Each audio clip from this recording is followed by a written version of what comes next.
بارخمور.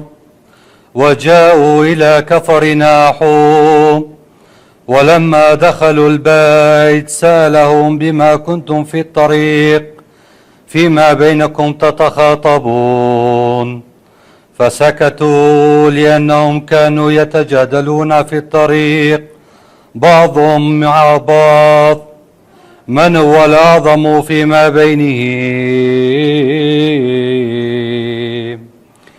فجلس يسوع ودعا 12 وقال لهم: من أراد أن يكون الأول فليكن آخر الكل وخادما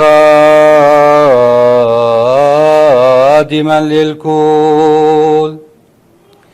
وأخذ طفلا وأقامه في وسطهم وحمله على ذراعه وقال: من يقبل مثل هذا الطفل باسمي فهو يقبلني، ومن يقبلني فلا يقبلني أنا بل الذي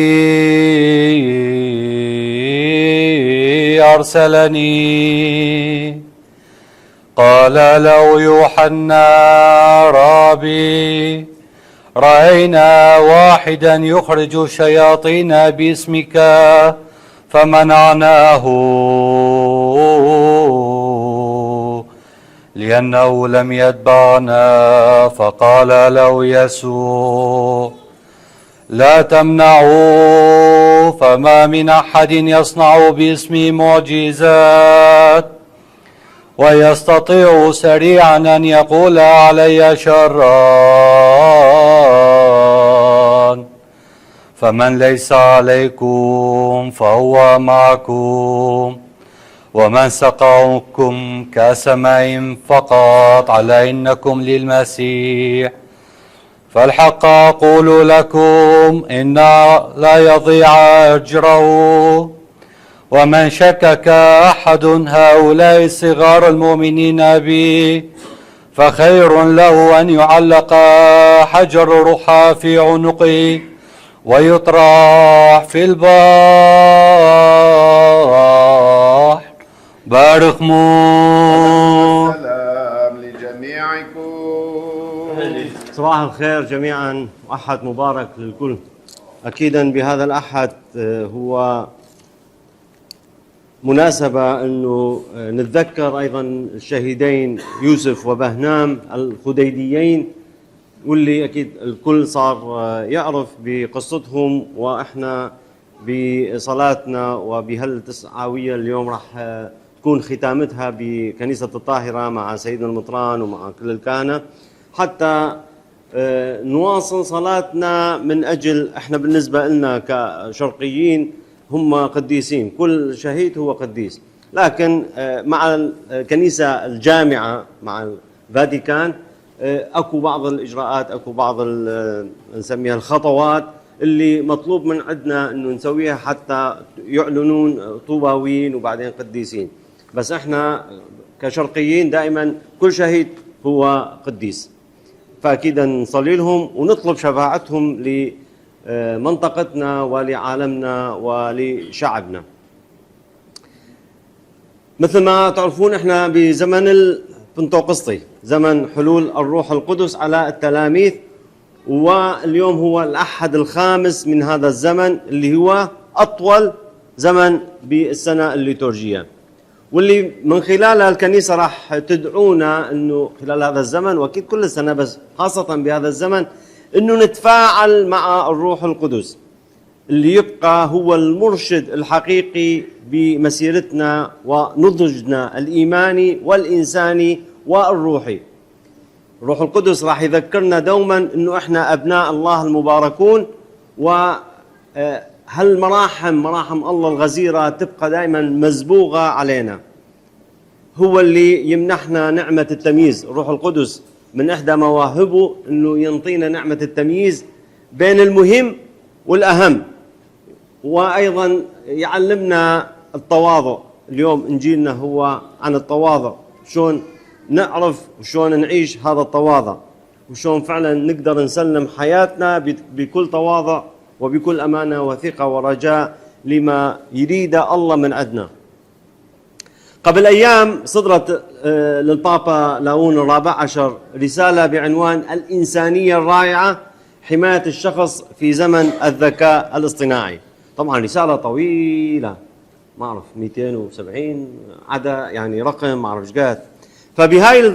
بهالرسالة البابا ما ينكر إنه الذكاء الاصطناعي اللي صار واقع وحقيقة ما نقدر يعني ننكرها ولا نقدر يمكن نلغيها، صار واقع وبحد ذاته هو خير، طالما هو نتاج الإنسانية فهو خير. لكن وين المشكلة راح تكون؟ دائما مثل ما نقول بالاستعمال. كل شيء بالحياة، كل شيء اللي موجود بالكرة الأرضية دائما يكون بحدين، يا إما الخير يا إما الشر، لكن إحنا تبقى علينا شلون نستعمل. فإذا هو بركة، هذا الذكاء الاصطناعي هو بركة من الله للبشرية.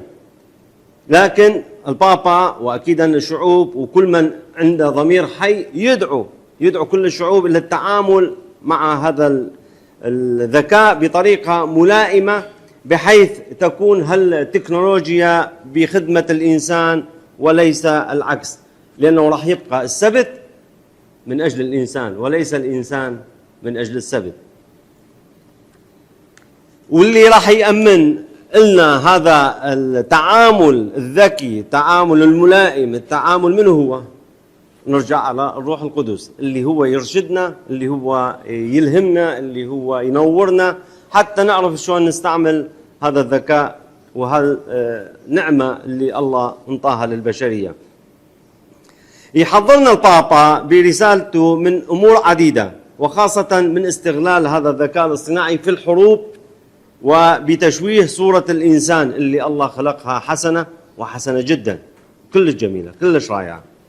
وراح يدعونا من جانب آخر أن نكون بناة حضارة محبة بوجه ثقافة القوة والتسلط والانفرادية اللي هي مشكلة البشرية. وراح نبقى دائما متكلين على النعمة الإلهية اللي ما راح تلغي الصراع، يعني مو هي عصا سحرية من نقول احنا يعني نسمح للروح القدس يشتغل بينا، مو قضية سحر، وإنما قضية مسيرة، قضية فعلا بها صراع وبها كثير من التحدي وبها كثير من إنه مرات نفشل، مرات ننجح، مرات يمكن ما نفتهم، بس هي مسيرة، فماكو سحر يمنا، أكو شغل. لأنه هالنعمة راح تولد فعلا مقاومة فاعلة للشر وإبداع مدهش في صنع الخير. فكل فرد في مجال عمله مدعو للاختيار بين تغذية منطق القوة أو أنه يعني نشتغل من أجل السلام، أن نقبح جماح التجريد من الإنسانية بأفعال صغيرة تتسم بالأمانة والثبات. وأكو 5 مسارات لهالمسؤولية. طبعا أنا دا أخذ مقاطع من هالرسالة لأنه مثل ما قلت هي يعني إذا نقراها كلها نحتاج يمكن شهور. فإذا هل 5 عناصر أو 5 مسارات. أولا تجريد الكلمات من السلاح عبر قول الحقيقة، أنه ما نخاف نقول الحقيقة شلون ما كانت، وشلون ما كانت المتطلبات ما أنه نقول الحقيقة. فلا نكون مرائين ولا نكون خوافين، وإنما نقول الأشياء مثل ما هي.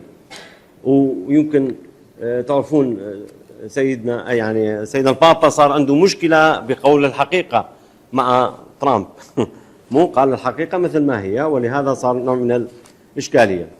بناء السلام على ركائز العدالة.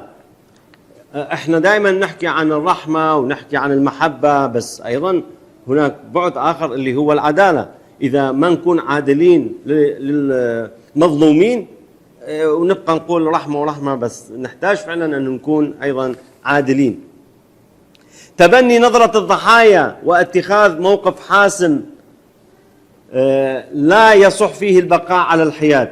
فالاعتداءات التي تطال المدنيين والمستشفيات والبنى التحتية اللي تجرح قلب الإنسان، واللي فعلا احنا قدامها يعني نكون يمكن ما نعرف حايرين، لأنه أو مكبلين معاقين ما نقدر نعمل شيء. بس دائما راح يبقى الصلاة اللي نرفعها من أجل كل هالضحايا، وأيضا أن نحكي باسم هالضحايا ونعلن بقدر إمكانياتنا وبقدر طاقاتنا أنه إحنا ضد الظلم. إعطاء صوت للضحايا من أجل إدراك هوة الشر الكامنة في الحرب وفي كل شكل من أشكال العنف. تعزيز واقعية سليمة، يعني ما راح نكون ناس يحلمون أو عندهم أحلام وردية ما أعرف وين عايشين بالخيالات. لا، نريد فعلا نكون أناس واقعيين. نتلمس سبل السلام قابلة للتطبيق بأفعال لا بالأقوال الفضفاضة فقط، يعني بس حكي كلام كلام كلام، وإنما فعلا يكون عندنا مبادرات لنشر وصنع السلام بحياتنا، سواء الفردية الشخصية العائلية والمجتمع والعالم. أكتفي بهذا النص من يعني تنويه على هالرسالة. إن شاء الله ترجعون أنتم أيضا تقروها على مهلكم، من يكون عندكم وقت ومجال. طبعا أكو التزامات كثيرة، خاصة اللي راح يتزوجون ما راح يكون عندهم وقت. فإذا التواضع مسيرة، التواضع مسيرة. راح يطلب يسوع من تلاميذه أن يكونوا متواضعين. وشنو هو التواضع؟ أن يخدم واحد الآخر. واليوم مع عالم الصورة والشو، عالم الترندات والفولو وما أعرف من هاي السوالف كلها، إنه الموضوع التواضع راح يصير يعني صار مهدد أكثر، وصار فعلا يعني أعقد وأصعب. ولهذا راح نبقى دائما بحاجة للروح القدس اللي راح يعلمنا شلون نعيش هذا التواضع اللي ربنا وإلهنا عاشوا مع شعبه مع تلاميذه، وإلى اليوم يبقى قدوة لنا حتى نعيش هذا التواضع. ربنا دائما راح يقول ما جئت لأخدم وإنما لأخدم. فهو هذا المثال اللي قدامنا. أما نقدر عليه ما نقدر عليه، مرات نفشل مرات ننجح، مثل ما قلت هي مسيرة. ما عندنا أنه اليوم إذا عشت أنا بموقف متواضع معناته كل حياتي راح أكون متواضع. لا لا لا لا. ممكن اليوم بهذا الموقف كنت متواضع، بس بغير مواقف يمكن لا كنت متعجرف ومتكبر وكنت. ولهذا نحتاج دائما أن نذكر ونسمح لهذا الروح يذكرنا شلون نعيش التواضع. الروح القدس راح يربينا ويسهر على قلوبنا لتكون واعية وصاحية ومستعدة للسماع والإصغاء لكلمة الله والعمل بها، حتى فعلا هالمسيرة اليومية مسيرة التواضع ما هي أمر ثابت، وإنما هي مثل ما قلت يعني نكون حاضرين، لا نوهم أو نتوهم بمسيرة أنه واحد قال لي أنت متواضع معناته هذا أنا صرت متواضع وصرت مطمئن، لا، لأنه موضوع ممكن اليوم متواضع غدا ما تكون متواضع. فإذا لا يمكننا الادعاء يوما أننا وصلنا إلى فضيلة التواضع، بل نحن نسعى لعيش هذه الفضيلة يوميا وبشكل مستمر بقدر ما نسمح للروح القدس هو يساعدنا وهو ينورنا وهو يعطينا هاي النعمة. المقطع الثاني من الإنجيل انطيت هذا العنوان: التعاون مع الآخرين. يسوع راح يدعو التلاميذ يتعاونون مع وينفتحون على الآخرين المختلفين. ليش؟ لأنه هذا يا رب أنه شفناه يخرج الشياطين أو يعمل عجائب وما يتبعنا، يعني معناته هو مختلف عنا. بس شنو كان رد يسوع؟ جواب يسوع: عوفوه، طالما هو دا يعمل من أجل الخير فإذا عوفوه.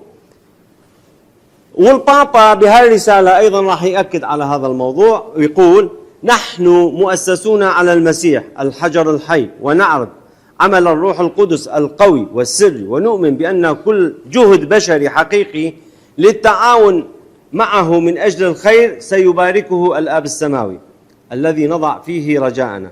ولهذا يمكننا أن نساهم كلنا، يعني الكل يمكننا أن نساهم بجدية في جميع المبادرات التي تبني عالما فيه مزيد من العدل، ويمكننا أن ندعو الآخرين إلى التعاون معنا في تعزيز التنمية الشاملة لكل إنسان. نريد الدخول في حوار مع جميع، أكو دا يقول مسيحيين؟ ما دا يقول مسيحيين، دا يقول مع جميع نساء عصرنا ورجال عصرنا، مع الكل بدون أي تمييز. ليش؟ لأنه الكل نؤمن أنه أكو هالطيبة بقلبه، والله يشتغل حتى بالأشخاص الآخرين المختلفين. ولهذا دائما نبقى مدعوين أن نتعاون بقدر الإمكان مع الآخر المختلف، الذين نشاركهم في أحداث البشرية وأسئلتها وتطلعاتها، ونريد أن نكشف معهم طرقا جديدة من أجل الخير العام وتعزيز حياة كريمة للجميع. فإذا بالختام نقول: زمن حلول الروح القدس، زمن تعلم الفضائل وتمييز المواهب، زمن العمل مع الآب والابن والروح القدس مع الثالوث، ونتعاون أيضا من جانب آخر مع البشرية جمعاء حتى نتمم ملكوت الله اللي افتتحه ربنا وإلهنا بسره الفصحي، يعني بموته وآلامه وقيامته. ولهذا نرجع ونقول هذا الزمن صح زمن طويل، ولكن هو فرصة حتى فعلا نعيش وننطي مجال للروح القدس حتى يشتغل بنا، وحتى نتعاون أيضا ننفتح لكل المبادرات الخيرة اللي مرات ما تكون من عندنا كمسيحيين، تكون من غيرنا، لكن احنا مدعوين أن نتعاون مع الآخرين ولا نكون منغلقين، ويمكن مرات نعيش بقوقعة وكأنه احنا وبس. فهذا الفكر الله يدعونا، وأيضا الكنيسة تدعونا أن ننفتح ونكون مستعدين حتى نعيش بهالحياة بهالإنسانية اللي الله خلقها جدا رائعة وجدا جميلة. فدعوة هي، وهي مسيرة أكيدا ما راح تخلص، لكن يوم بعد يوم والله يبارك الجميع.